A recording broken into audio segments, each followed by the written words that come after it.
Over 40,000 years ago, a great flood swept the globe, devastating the landscape and changing the world as we know it today. But, according to biblical text, some survived. You may all be well aware of Noah's Ark, but could such a feat truly be accomplished?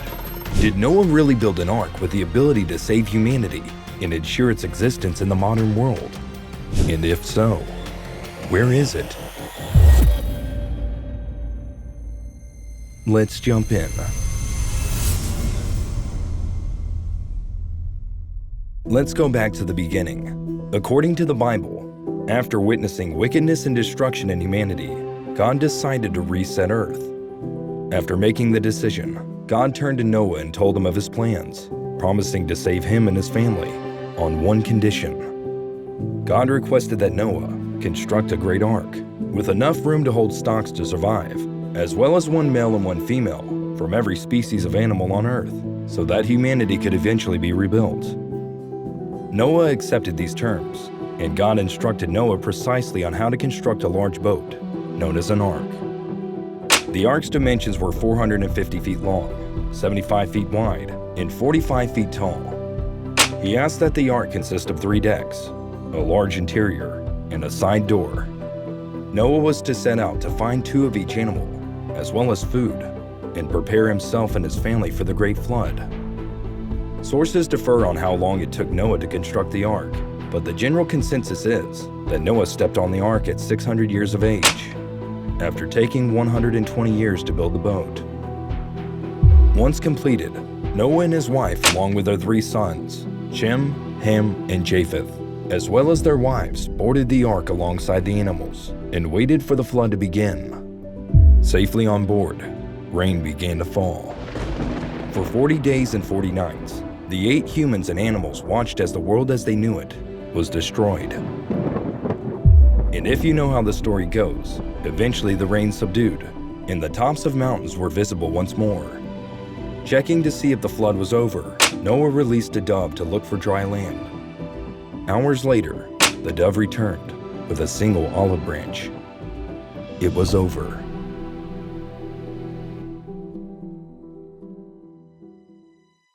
According to the Bible, the ark rested in the Ararat Mountains in Armenia, where Noah, his family, and the animals disembarked, ready to repopulate Earth. Thousands of years later, confirmation of the ark landing in the Ararat Mountains seemingly came from 70-year-old Armenian businessman George Hagopian. George made international headlines in 1970 when he claimed that as a young child, he had traveled to Mount Ararat's Noah's Ark twice with his uncle in 1908 and 1910. George claimed that when he was a little boy, his grandfather, who served as the minister of the local Armenian Orthodox Church, would frequently tell him tales about the Holy Ship and the Holy Mountain. George went on to state how in 1908, he was staying with his uncle, who had been forced by a 4-year drought to relocate from Van to a village at the base of Ararat in quest of better fodder for his sheep, when the 2 of them one day climbed Mount Ararat in search of the ark. They speculated that the snow and ice that often covered it may have melted due to the drought conditions. They traversed the Ahora Gorge and the ruins of St. Jacob's Monastery en route. George's uncle held the youngster on his shoulders as the mountains grew steeper. They eventually arrived at something resembling a massive barge, positioned on a rocky ledge and half covered in snow near the summit.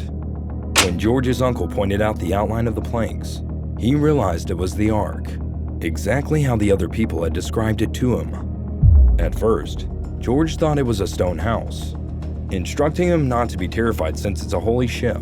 The animal and people are not here right now. His uncle put him onto the roof of the ark and fired a rifle against the hull. The bullets were deflected. Then he unsuccessfully attempted to cut a piece of wood from the ship. After spending 2 hours exploring the ark and eating some food, the 2 made their way back to their village.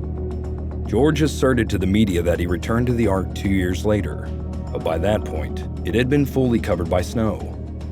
George claimed that he could guide investigators to the ark if he could climb back up the mountain, but he was unable to locate his route on a map. Unfortunately, Mount Ararat is sited at what had by that time become one of the most sensitive locations on Earth, right on the border between Turkey in the Soviet Union, and in the middle of activities by Kurdish separatists. George passed away in 1972 before he could direct investigators to the scene.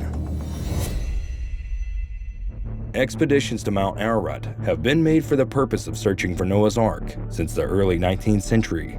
Despite numerous reported sightings, none are credible. Ark searchers point to the Ararat anomaly, an object near the summit of the mountain that appears on Cold War-era photographs taken from aircraft and spy satellites, kind of like when they release images that show structures on Mars. But with all the new age technology, drones, and satellites available, is it really possible that the Ark remains hidden, but could easily be found by a young boy and his uncle? In 2010, George's claims were brought to the forefront of the media once again, when an evangelical group of researchers, Noah's Ark Ministries International, based in Hong Kong, claimed to have found remnants of the Ark on Mount Ararat. The group claimed that the wooden artifacts found from the Ararat edifice were carbon dated and revealed a 4,800-year-old age. They claimed to have discovered multiple compartments, some of which had wooden beams, and they were likely used to hold animals.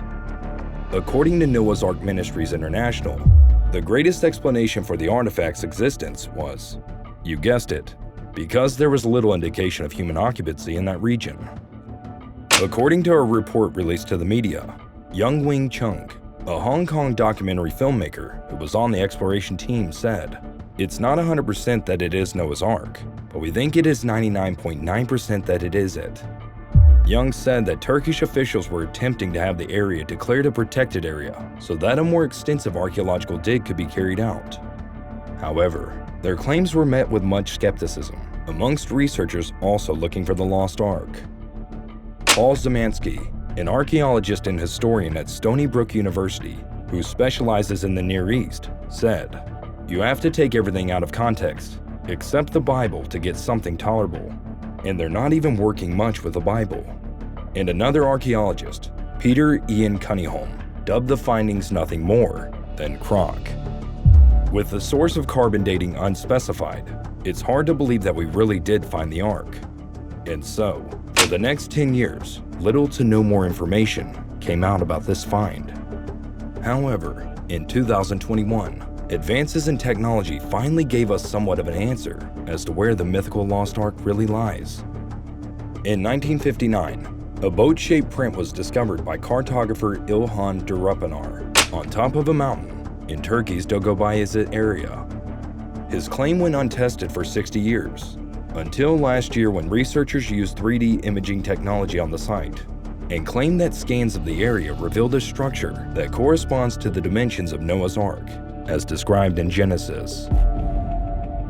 Researchers Andrew Jones and Dr. Fatih Ahmet Yüksel of Istanbul University's Department of Geophysical Engineering and Applied Geophysics told the media that the 3D scans of the area revealed a formation that was precisely 450 feet long, the very same length the Ark was described in the Bible as having.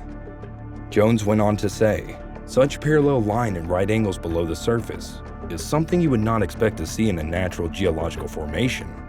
But these results are what you would expect to see if this is a man-made boat matching the biblical requirements of Noah's Ark."